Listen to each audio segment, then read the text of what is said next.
All right. So everybody, hey, what's going on? It's Noah. So I'm here with the owner of Helix Solar and also Energize. Go ahead, introduce yourself, and then tell everybody about yourself.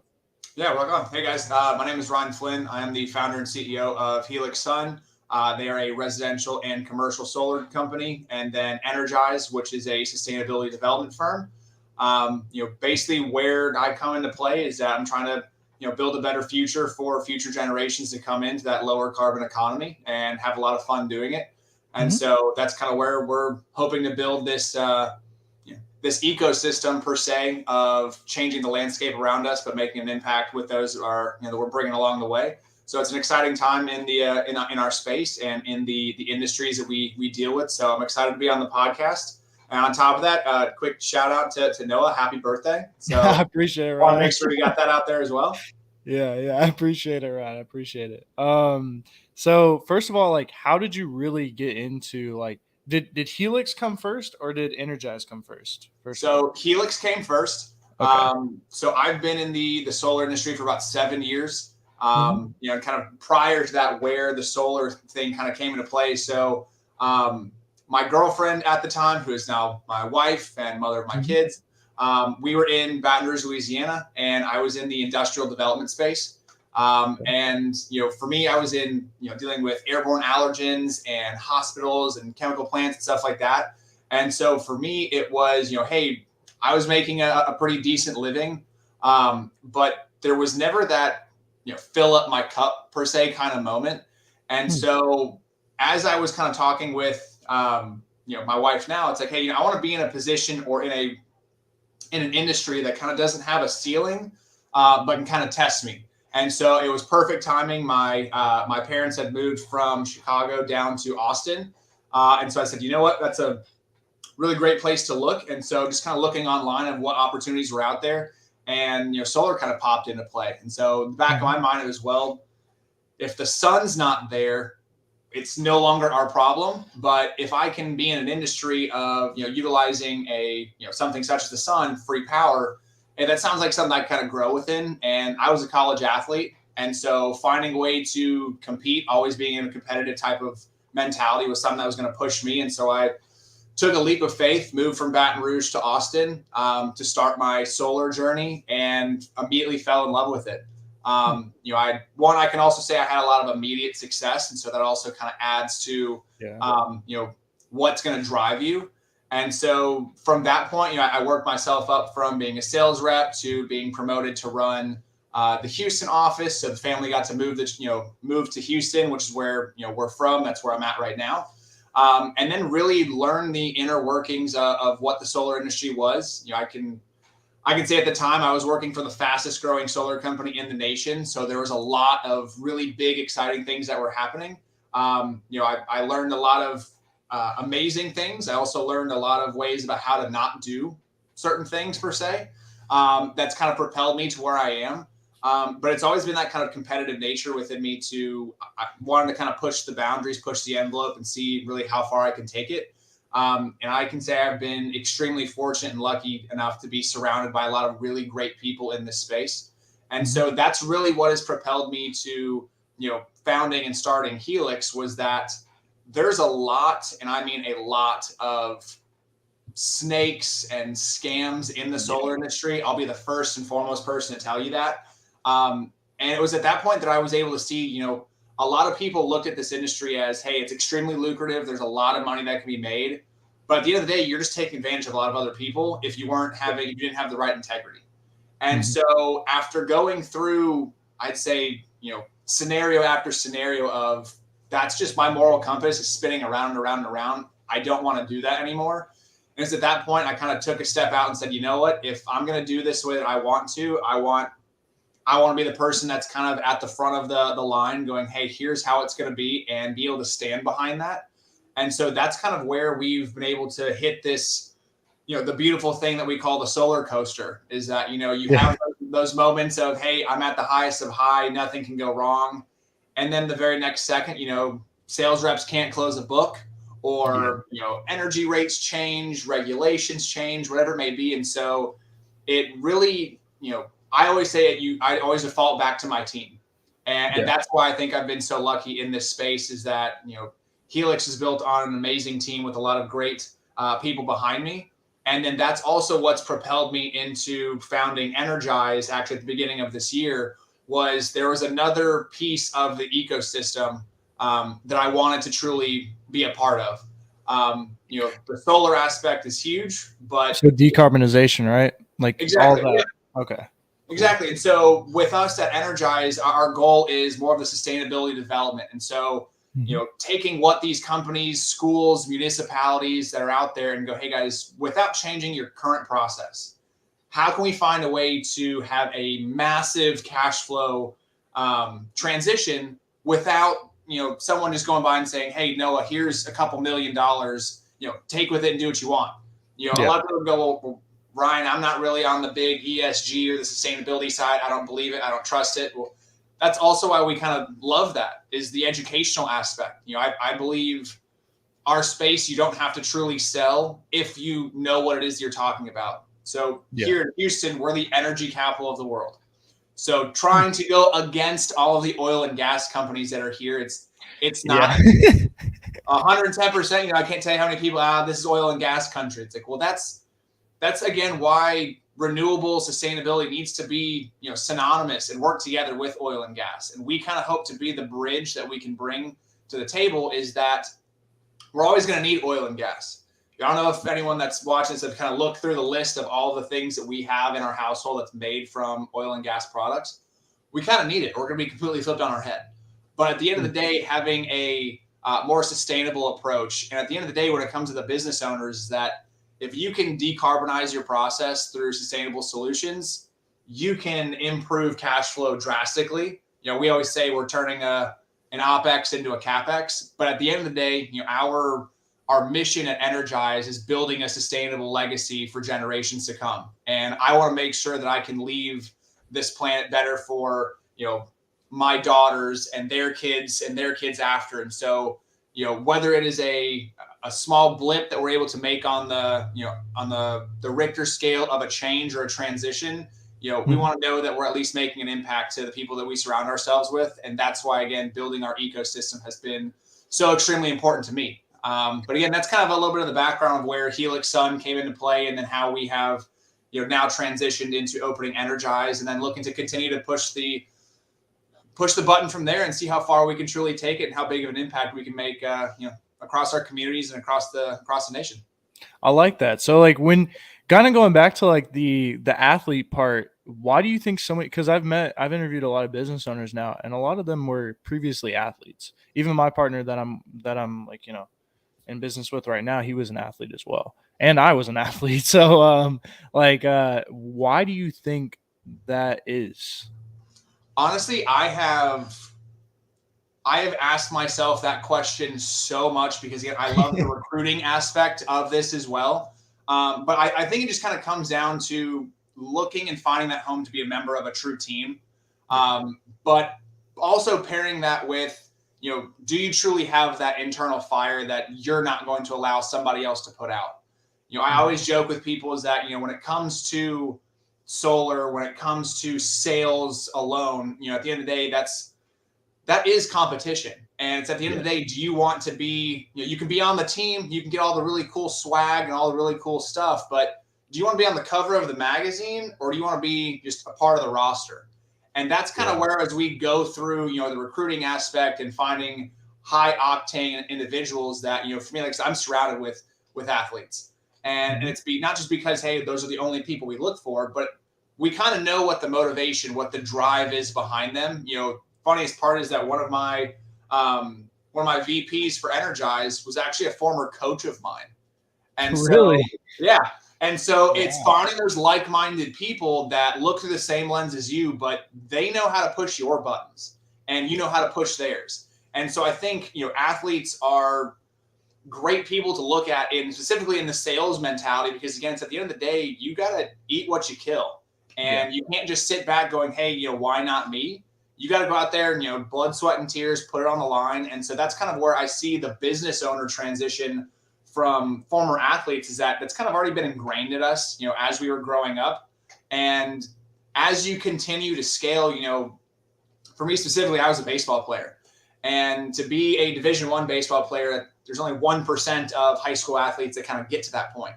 Yeah. And so when you look across the playing field, it's that athletes just have that fire inside of them that they don't want to have somebody else put them out. And that's kind of where you have those, I always like to say, the high octane people, is that you're not going to give up. I'm either going to run through the brick wall, or if there is no door, I'm going to build one. It's that kind of mentality where, that's the kind of people we look for. Is that the landscape we're in right now? It's crazy. Has been, I'd say, since kind of COVID came out. But having the people that have more of that creative mentality, that have the drive and the hustle mentality versus the I'm just going to sit back and wait for something to fall in my lap kind of mentality, that is where I think the business ownership and the athleticism, athletic background really come together. Is we've all been pushed at a young age to expect more from ourselves. And I think that's where, if it's not done your way, go try and do it yourself. And at the end of the day, you get that momentum rolling and nothing's going to stop you. Yeah, for sure. I mean, another thing is, you said the landscape has changed since solar. Do you guys do virtual over at Helix Sun? We do. Absolutely. Yeah. So we look to operate on the residential and commercial side. So residentially, we have been mainly focused on our backyard, which is the state of Texas. Yeah. Now, granted, we can service, anywhere in the U.S. if necessary, but on the commercial side, absolutely. We want to cover everything from the lower 48. And there's actually a lot of opportunities we're looking at now, where we are looking overseas. And that's kind of where Energize has really come into play. Yeah. Wow. So there's one, like I said, I can't get too far in detail on it, but there's a foreign government that we're kind of working with on making that transition to a lower carbon economy. And that's the beauty of why I love this industry, is that you never know what conversation you're going to be on next. One day we're on the phone with a Fortune 500 company. The next, it's the largest private employer in the state. And then the next, it's, hey, here's an international government that's looking for this kind of solution. And so that's why I love this industry. You never know what's going to happen next. It's never going to be a boring day. And if it is, you're in the wrong space. And so landscape with us, that's kind of where the solar portion really comes into play, is that there are so many different hats that you have to wear in solar. I'd say to be successful, you obviously you have the energy part, you have to deal with math, you have to deal with science, technology, financials, regulations from governing bodies. And so, you kind of have to be a magician when you're kind of explaining everything, because you have to transition through all those different hats. And so that's kind of where for us is, as the landscape changes, we have to completely adapt. And so that is where, adapt and overcome when COVID came. You had a lot of companies out there. Luckily, solar was considered essential because we're a part of the energy sector. But you had a lot of companies fold during that time because they could not transition over to the virtual side. It was, hey, we just know how to do in-home sales, and we don't know how to adapt from here. And that was where you saw a huge opportunity and a huge, I'll call it a crisis, came into play with a lot of companies closing. But I'm again in the position where I'm a little bit more risk averse, and where I see a crisis, I see an opportunity. And so we adapted, overcame, and that's what allowed us to keep our head above water during those times, whether that be with the prior companies that I've helped build or where we are now. Is if you can't adapt and overcome, there's just not going to be room for you. So that piece right there of adapting and overcoming, do you think that's a trait that you learn? Like, here's a belief. So do you think character traits are just a bunch of micro skills that can be taught, or do you think if you have it, then you got it? I think a lot of things can be taught. I think it's kind of about who you surround yourself with. There's that saying, you are the sum of the 5 people you surround yourself with. And if you're the smartest person in the room, find another room.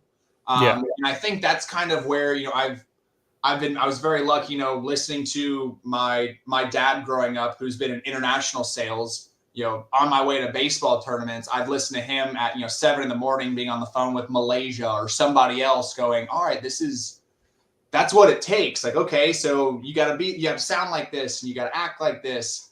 And so it was picking up small moments like that, the athlete background as well, that kind of comes into play. It's, you have to be, life's a game of failure. Baseball saying is, if you fail 7 out of 10 times, you're in the Hall of Fame.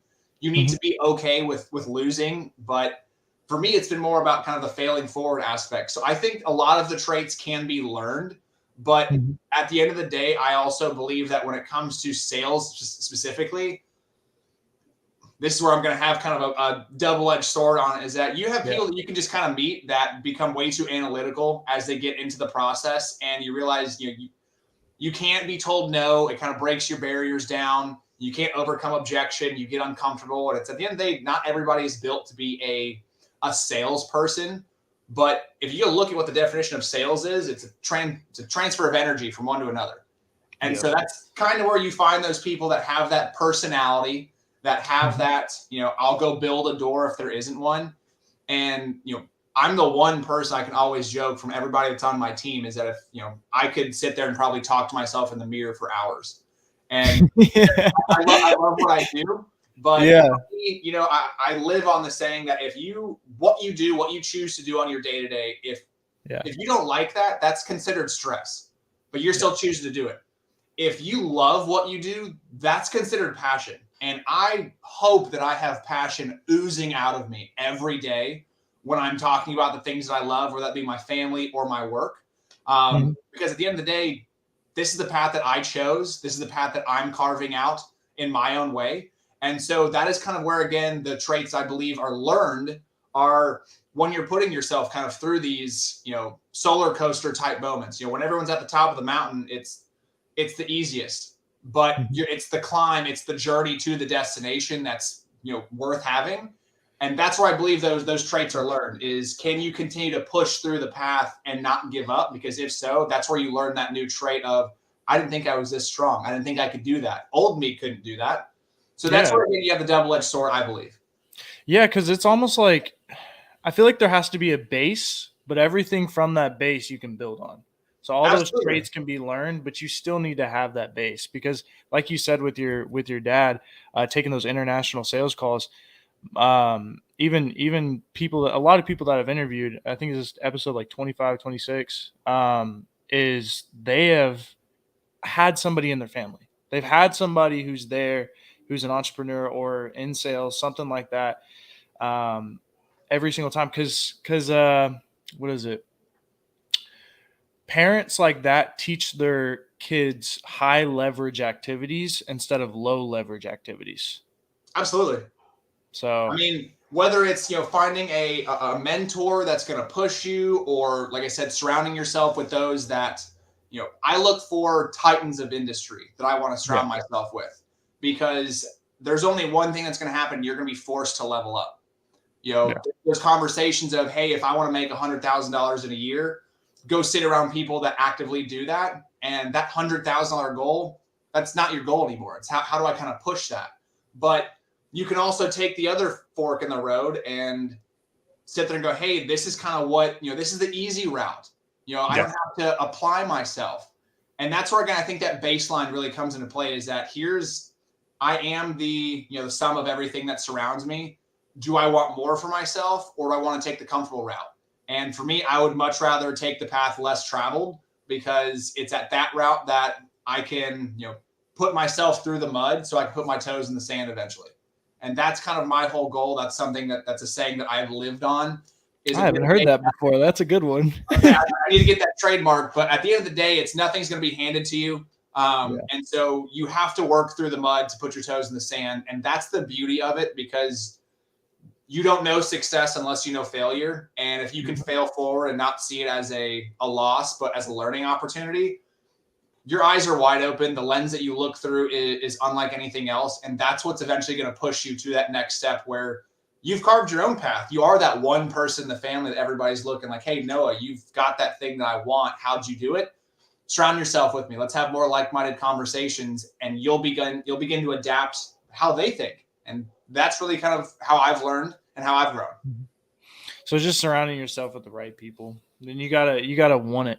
You gotta want it a lot. At the end of the day, Um, you got to have the gas in the tank to want to get there. I mean, like I said, exactly. if you don't have that internal fire, that's where you're hoping, well, hey, it was difficult. I don't want to do that again. It's what I want: iron sharpening iron. If it was difficult, I need to do more of that. I need to try and absorb as much of that as I can, because It's that's almost what can make sure that, hey, that's not that hard anymore. And so yeah. that's a part of growth. Okay, so I can't remember who it was. There was an Olympic trainer, but he was saying uh, like hyper successful people aren't, they don't have something that they they're broken basically. They don't have an off switch.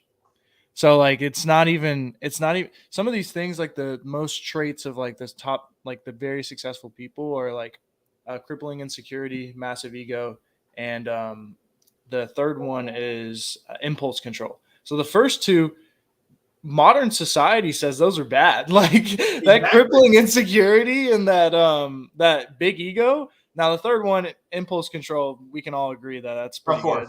good. But it's weird how it like the modern reality is just like, nah, those things aren't good. And it's Yeah, like, the well, perception is reality. I mean, at the end of the yeah. day, it's, you know, I think there's a fine line between, especially the ego part, is at the end of the day, if you are trying to be the best at what you want to be, Hmm. you need to know that you're good. Yeah. And at the end of the day, I've always been one of those people that I loved when the spotlight was on me. Yeah. I always loved the saying "all eyes on me" because I loved when it was like, hey, you know what? This is my moment. And Yeah. that's kind of where you have, we talked about those traits a couple minutes ago. That was one of those moments where, hey, that could either be a super winning moment where, hey, look at me, or dude, look at you. You just completely failed in front of everybody. And so Yeah. those are kind of those things that have helped propel me. But, the insecurity part that you touch on, 110%. It's always you're comparing yourself with, all right, well, hey, this person is younger than me and maybe their company's farther along, or this one person has, this many impressions on their LinkedIn post about their business, or whatever the hell it may be. Everyone's always comparing. At the end of the day, that's just kind of that's the environment that we're in now. It's all social media driven. It's all liked, followed. At the end of the day, dictate your own path by, I know where I want to be. There is no timeline. The only person that is truly judging you is, hey, big man upstairs. God's going to tell you, hey, I'm Yeah. judging you on this. But other than that, we're grading ourselves on our own scale. And that's something I've learned over the past, I'd say, couple of weeks, is that we need to stop grading ourselves so hard. Stop allowing our environment to dictate how successful we can be. At the end of the day, find the right tools that you need, learn how to use them properly, and the sky's the limit at that point. Life's a game of failure. Accept that that's a part of it, but change your perception into, instead of losing and failing, fail forward. I found another way not to do this. I'm one step closer. It's the whole Thomas Edison thing. He learned 10,000 ways not to make a light bulb. It's Yeah. that it's that mentality. You can't Yeah. sit back, oh my God, I failed that many times. No, dude, we kind of need you. And Yeah. so that is where, again, perception is reality. It's what, the sum of everyone around you. It's all speed too. Like there's people where they'll fail in those to get to those 10,000, but I bet he was like, all right, hour failed. Now next hour. He didn't dredge on that. Like he didn't sit there in that failure. He was like, done. You That gotta didn't be work. Let's go to relentless, the next man. one. I Because mean, even people are like, oh, okay, I'm okay with failing. I'm okay with failing. And it's like, yeah, yeah, sure, you kept going, but how long did it take you? was How there a long did sense it of take you to the urgency next behind step? it? What's up? Was there a sense of urgency behind it? Yeah, exactly. And that is the biggest thing that I think, for me, I always feel like I almost have too much of a sense of urgency. I consider myself a high octane person. Mhm. Like I said, I love what I do, but it's, for me, there's a purpose and a sense of urgency. I don't want to work until I'm 65 years old to enjoy 10, 15, 20 years of life. I don't want to I want to work, retire. I want to work as hard as I can now, Yeah. so that I can go again and now create new opportunities for other people. And Yeah. that's kind of the biggest thing, is that as long as I'm making an impact, whether that's Mhm. on myself, my family, my community, whatever it may be, as long as a positive impact is being made, that is what's going to continue to pour the gasoline in my tank and going to continue to push me forward. And that's where, again, surrounding yourself with the same like-minded people, that's where, again, they're going to be the ones that raise you up. You're not going to be the one that's going, hey, look at the ladder I've built. Look at the ladders that have been built around me. I now see myself on their level. There's no reason I can't get there, but Yeah. besides blood, sweat, and tear. Yeah. And so, again, build the team around you, and you're going to have that success. That's where it comes in with the sports part. But what was your most like, I don't know if it's from when you were a rep. I would feel like it would be from when you were a rep. But what was your most interesting customer interaction that you've had? Customer interaction. So that is one of the coolest things. I always joke when it comes to the recruiting side of solar is that, guys, you're never going to meet, the same homeowner. So I would say my most interesting and kind of be two per se. So the most interesting thing that I've done, I'd say on the sales side. So one, I've met with, hip hop artists and state representatives. And so it's, hey, I'm in these massive mansions. Wow, this is cool. Hey, I've listened to your music, but now I'm actually sitting in your house talking to you on like a business level. So that stuff was always really, really cool. One of my teammates or reps actually got to meet with the former general manager of the grandson of who was known as the general manager of GM. And so his solar system ended up becoming a Chevy bow tie.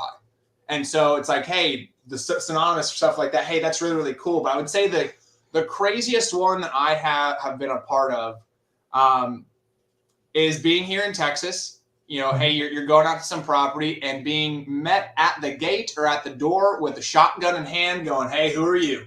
And it's at that moment that you either figure out I'm either going to build a door and get into this, or, oh my goodness, there's someone sitting there. I need to run away. And for me, it was, that could have been me being naive and whatnot. But it was at that moment I kind of test myself. How good are you? Can you talk your way into this? Luckily, I'm still here. So everything turned out well. But it's in those moments where you're kind of met with, hey, I don't know who you are. I don't remember what this meeting is about. And you've got a firearm in front of you. And it's, all right, well, I kind of need to either paint this really pretty picture of why I'm here to meet with you so I can leave in one piece, or I'm going to say the wrong thing. And there's going to be a whole bunch of other issues that we have in play. And so I'd say it's kind of the best of both worlds. I've met some really amazing people, but I've also had, multiple firearms pointed at me, going up to these houses. And that's kind of where you figure out, are you cut out to do this? And that's kind of where for me was, I knew that if I was given the opportunity, if I was given the opportunity to have an elevator pitch, I knew how to create enough urgency to allow them to go, I just want to listen to this guy. And that's kind of the trait that pleasantly persistent. Exactly. I was consistently persistent. I was trying, basically for me, I was trying to, be a river carving its way through the rocks. You got to continuously do it. And so that for me is what excites me to bring new people into the industry that aren't in the, face-to-face meeting or, I'd say the B2C kind of mentality where, hey, I'm talking with customers on the daily, is that you really have no idea who's behind that door. And that's kind of where for us is that you meet some amazing people in mansions, hey guys, the solar aspect, it's great, saves you money. But it was the homes that were the exact opposite of that truly allowed me to do what I call my pillow test, where I lay my head down, look up at the ceiling and go, did I do everything 110% today?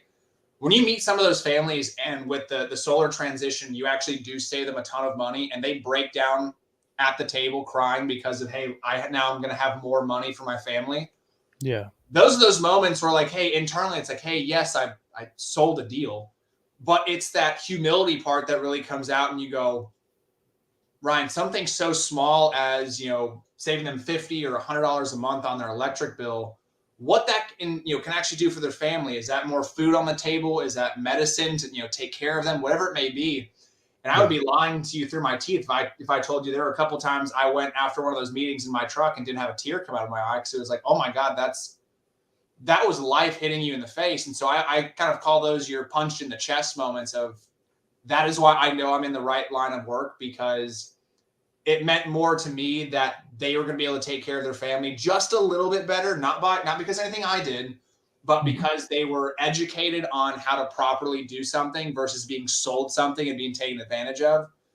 That basically showed me that my alignments provided the proper assignments.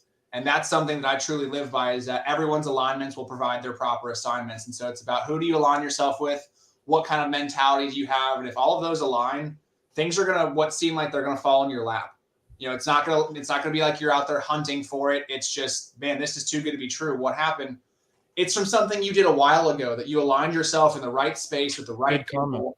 And exactly. And it came to you without you looking for it. And that is where, for me, it was the first time that I saw a homeowner break down and say, thank you that my cup was truly filled, because it wasn't the monetary part. It was, they're going to remember that moment, that sale, that transfer of energy of, now look what you get to do. And that was the high for me. Once I had that, I was off to the races. How many more people can I impact? And that's now that's what I'm chasing every day. That's awesome. So just to switch gears a little bit, how do you utilize tech in your business right now?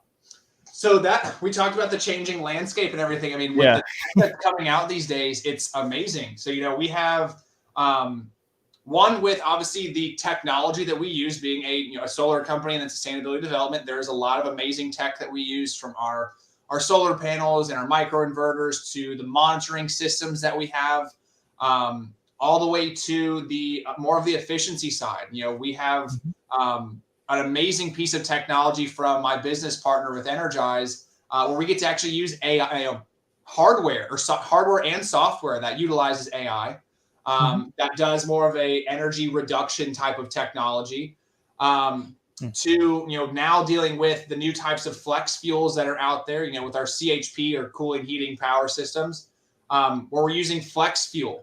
And that's to where, you can have buildings ran off of methanol. You can have buildings, as the tech changes, ran off of hydrogen. And it's like, wait, I thought it was just electricity or diesel generators. But landscape is changing with tech, and being able to be a part of that technology revolution, that's kind of the part for me that I get to continue my education daily. What new tech is going to come out that we can get our hands on? What is that AI that you're talking about? So the cool part about this is, this piece of tech is basically a smart chip and a smart fluid. And being here in Texas, it's super hot. Our ACs work 24/7. And so what this tech does is the AI piece specifically, I can go in depth on. It goes into the air handler breaker of your unit, and it's going to help override that fan. And so when you think about, if your HVAC is set at 76 degrees and you hear your condenser, the unit that's outside, you hear that turn on. Well, it's recognizing that, hey, the temperature that's in the house or whatever is not what you have it set at. I need to turn on, I need to cool the air down so I can get back to that temperature. And the second it gets to that temperature, that unit completely stops. But in our line of work, when that HVAC is turned on, that's peak power. That's the most you're going to use at one time. That's also what costs the most. And so for us, we live through more of a holistic approach. And through that mentality is, let's reduce prior to produce. And so we want to go and reduce some consumption so that we can help supplement the remainder with our solar aspects. And so with this tech, being able to learn it's going to learn your HVAC. It's not going to learn your habits. It's going to learn your HVAC's habits. And so when you can have this piece of tech in there, that, again, there's 7 patents on it. It's been around for 10 years. It is one of the coolest pieces that are out there. But when you can be the company that goes in and go, hey, guys, I know there's a lot of other companies you've met with that are just solar companies. Well, we work inside out. We want to provide a holistic approach. So we might have a little bit of a different solution for you. But through that different solution, it's going to have a guaranteed better ROI and a shorter payback. So you can have two different thoughts. Do you just want to cover all your production, or do you want to reduce the consumption you have and then supplement the remaining? 99.9% of the time, I want to go that route. But that's where, again, it's knowing what tech is out there, properly educating yourself on what does this do and how's it going to impact. And so that's kind of where for us is that as AI is coming out, you have all of the, you have marketing and all that's written for you by Chat GPT and all this kind of stuff. Now it's, hey, that's great. I'm on the personal side, except for this piece of technology because of how cool it is. But that is kind of where for us is that, that adapt and overcome part is, as the technology is rapidly changing, you need to kind of humble yourself and know that continuing your education is what's going to provide a better solution for your client at the end of the day. And if you can provide that, you're in a much better scenario than any of the other companies that are out there. And so we use tech, the new technology drastically. I feel like every month something is changing, whether that be from a CRM software to a mobile outreach to what's on social media, and then into just what are we building for our clients at the end of the day, and how can we present a different proposition than other developers? Well, it's because we have a holistic approach and look at the group of products that we have that you may have never heard of.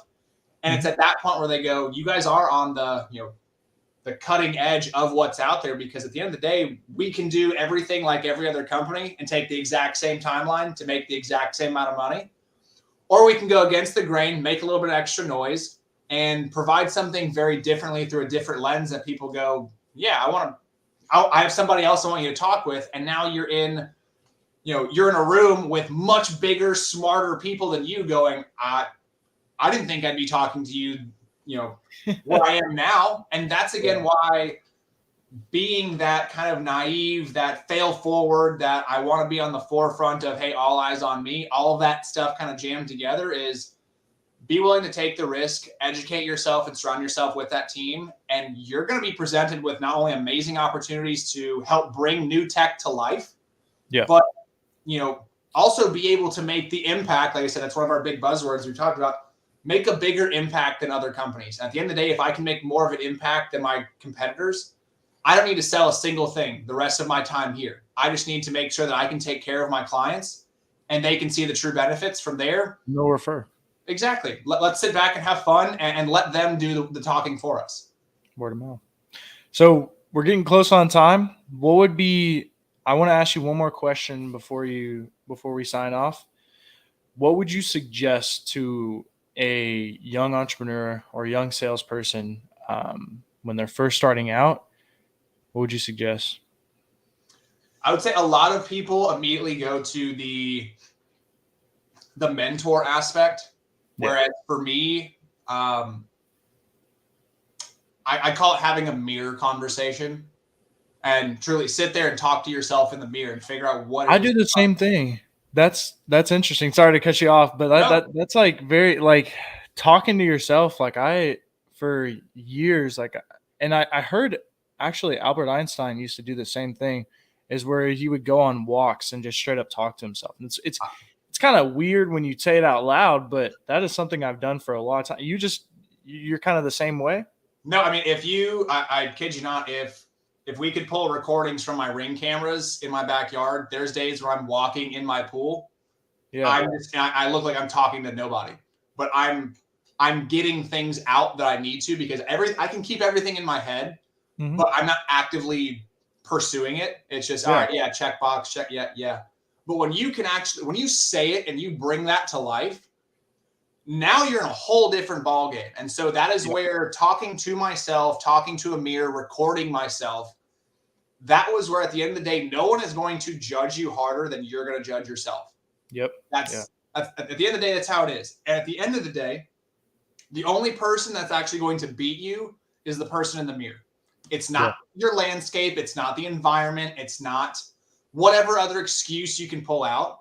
And so for me, it was, if I can get comfortable being uncomfortable and talk to myself and truly tell myself what it is I want to do, have a plan of attack, and then actually go do it. The third part is where everybody lacks. It's like the whole getting to the gym part.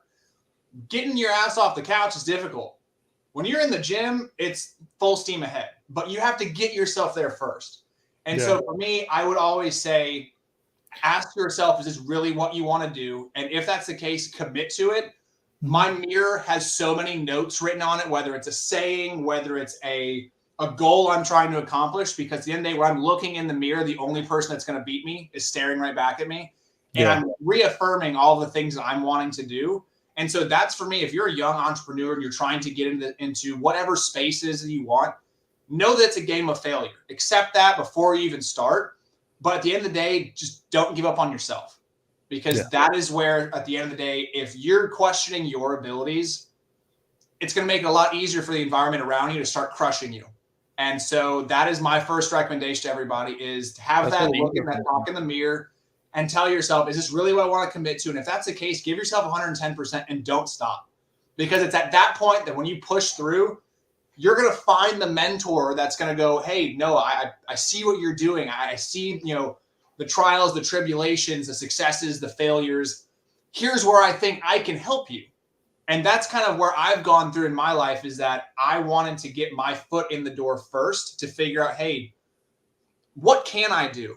I know what I don't know, but what do I know? And when I get to the point of, hey, I know I don't know that, now I need to surround myself with someone that does so that I can gain their knowledge, but I don't want to take the exact same time it took them to learn that. I want to expedite that because, again, I have a sense of urgency. That's the closest thing we have to time travel. And man, at the end of the day, that is where, I still have this day a recording of my second day in solar, me pitching myself.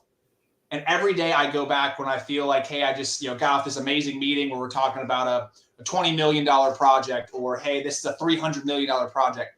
I'll go back and I'll listen to that to humble myself. Hey, this is where you came from. These kind of moments that you're in right now would not have happened if you didn't do the small things.